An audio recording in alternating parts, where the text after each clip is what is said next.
மகாபாரதம் அத்தியாயம் 70. 7ஆம் நாள் போர். உடல் முழுவதும் அம்புகளால் தைக்கப்பட்டு மிகவும் துன்பமடைந்த துரியோதனன் பீஷ்மரிடம் சென்று, பிதாமகரே, ஒவ்வொரு நாள் போரிலும் பாண்டவர்கள் வெற்றி பெற்று நமது சேனையின் வியூகத்தை பிளந்து நமது வீரர்களை கொன்று வருகிறார்கள். அதை கண்டு நீர் சும்மா இருக்கிறீரே என்று கேட்டான்.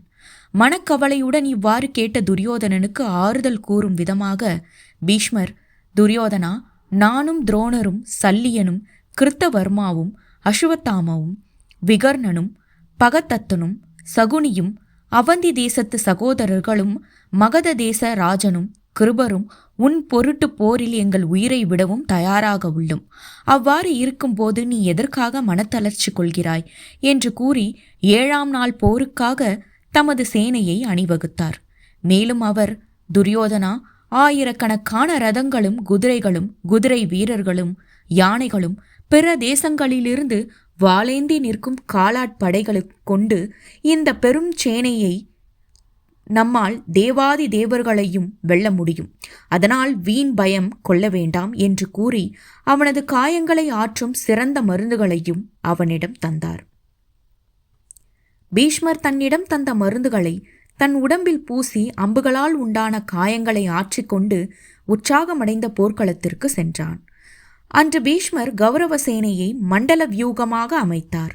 ஒவ்வொரு யானைக்கும் அருகே 7 தேர்களும், ஒவ்வொரு தேருக்கு துணையாக 7 குதிரை வீரர்களும், ஒவ்வொரு குதிரை வீரனுக்கு துணையாக 10 வில் வீரர்களும், ஒவ்வொரு வில் வீரனுக்கு துணையாக 10 கேடயக்காரர்களும் காப்பாக நின்றனர்.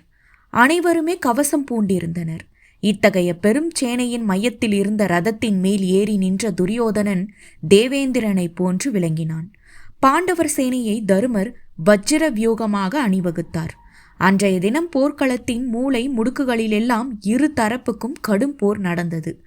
அர்ஜுனனின் ஆக்ரோஷ தாக்குதலை எதிர்த்து பீஷ்மரே போரிட்டார். மற்றொரு இடத்தில் துரோணரும் விராடராஜனும் ஒருவரை ஒருவர் எதிர்த்து போரிட்டனர். வேறொரு இடத்தில் அசுவத்தாமனை சிகண்டி எதிர்த்து போரிட்டான். மற்றொரு இடத்தில் திஷ்டத்யும்னுக்கும் துரியோதனனுக்கும் இடையே கடும் சண்டை நடந்தது.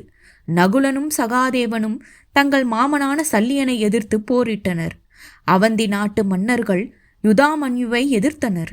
கிருதவர்மா, சித்திரசேனன், விகர்ணன், துஷ்மன் ஆகியோரை பீமன் எதிர்த்து போரிட்டான். பகதத்தனுக்கும் கடோஷ்கதனுக்கும் மற்றொரு முனையில் கடும் போர் நடந்தது. வேறொரு முனையில் சாத்தியகேயை அலம்பசன் எதிர்த்து போரிட்டான். திருஷ்டகேது பூரிசுவை எதிர்த்தான். தருமர் சுராதாயுவை எதிர்த்து போரிட்டார். கிருபர் வேறொரு இடத்தில் சேகிதானனை எதிர்த்தார். விராடனுக்கும் துரோணருக்கும் நடந்த போரில் விராடன் தோற்றதுடன் தனது ரதத்தையும் சாரதியையும் குதிரைகளையும் இழந்து தன் மகன் சங்கனின் தேரில் ஏறி போரிட்டார். விராடனின் புதல்வர்கள் உத்திரனும் சுவேதனும் முதல் நாள் போரில் உயிர் நீத்தனர். 7ஆம் நாளான அன்று சங்கனும் தன் தந்தையின் அருகிலேயே உயிர் துறந்தான். துருபதனின் மகனான சிகண்டி அசுவத்தாமனால் தாக்குண்டு தேரை இழந்தான். அதனால் அவன் கீழறங்கி வாளையும் கேடயத்தையும் கைகளில் ஏந்தி போர் புரிய துவங்கினான். அசுவத்தாமன் தனது பாணத்தால் சிகண்டியின் கத்தியை உடைத்தெறிந்தான். உடனே சிகண்டி உடைந்த வாளை சுழற்றி வேகமாக அசுவத்தாமன் மீது வீசி எறிந்தான். தன்னை நோக்கி சுழன்று வந்த அதனை ஒரு பாணத்தை விட்டு தடுத்தான் அசுவத்தாமன். பலமாக அடிபட்டு தளர்ந்து போயிருந்த சிகண்டி சாத்தியகியின் தேரில் ஏறி அங்கிருந்து அகன்றான். சாத்தியகியும் ராட்சதனான அலம்பசனும் கடுமையாக போரிட்டனர். நடந்த போரில் முதலில் சாத்தியகி பலமாக அடிபட்ட போதும் முடிவில் அலம்பசன் தோற்று புறமுதுகிட்டு ஓடினான். திஷ்டத்யும்னான் தாக்குண்ட துரியோதனன் தன் தேரையும் குதிரைகளையும் இழந்தான்.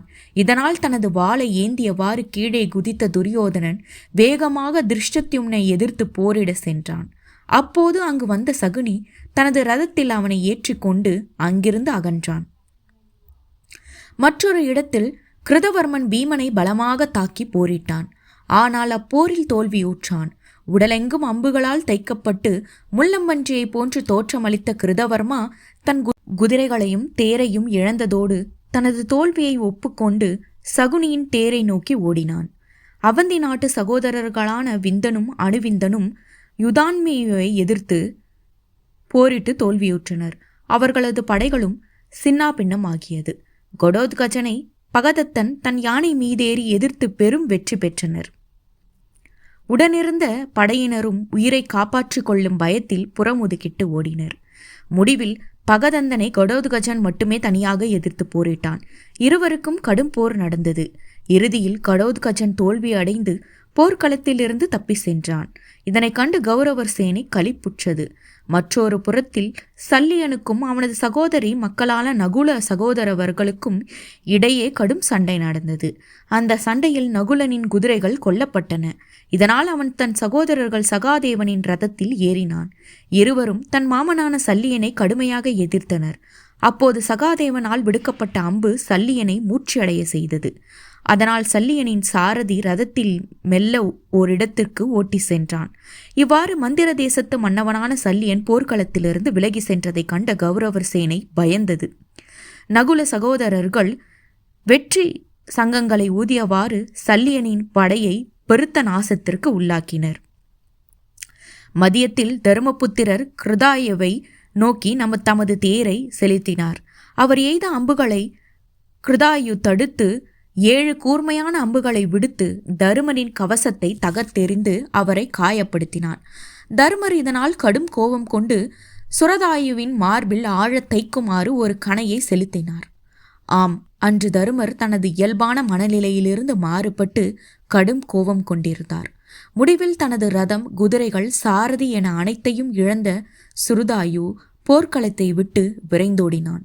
இதனை கண்டதும் கௌரவர் சேனை முற்றிலுமாக தைரியத்தை இழந்து கலக்கமடைந்தது.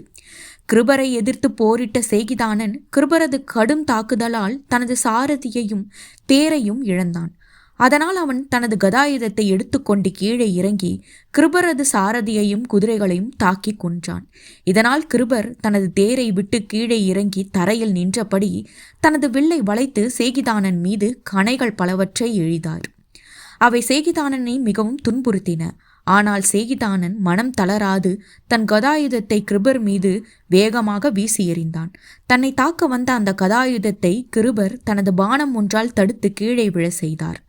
கதையை இழந்த சேகிதானன் தனது வாளினை சுழற்றியவாறு கிருபர் மீது பாய்ந்தான். கிருபரும் தனது வில்லை போட்டுவிட்டு வாளேந்தி அவனுடன் போரிட தயாராக நின்றார். இருவருக்கும் இடையே நடந்த வாட்சண்டையில் இருவருமே காயம்பட்டு தரையில் விழுந்தனர். இதனை கண்டு அங்கு வந்த பீமன் கீழே விழுந்து கிடந்த சேகிதானனை தனது தேரில் ஏற்றி கொண்டு விரைந்து சென்றான். கிருபரை சகுனி தனது தேரில் ஏற்றி சென்றான். மற்றொரு புறத்தில் பூரிசு வசுவின் மீது திருஷ்டகேது 96 பானங்களை தொடுத்து அவனது மார்பில் தைக்க செய்தான்.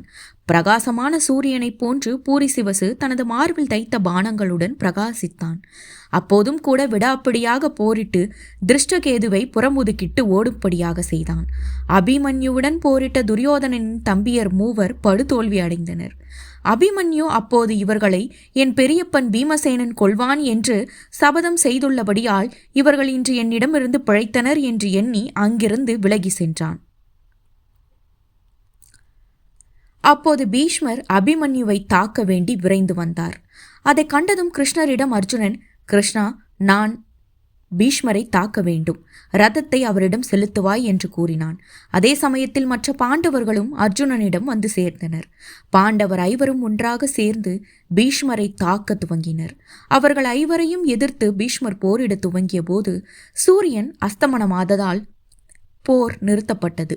அனைவருமே போரில் மிகவும் களைப்படைந்திருந்தாலும் உடலெங்கும் காயம் பட்டிருந்த அமையாலும் தத்தம் பாசறைகளுக்கு திரும்பினர். 2 சேனை வீரர்களும் தங்கள் உடம்பில் தைத்திருந்த அம்புகளை பிடுங்கி வைத்தியம் செய்து காயங்களை கழுவி இளைப்பாறினர்.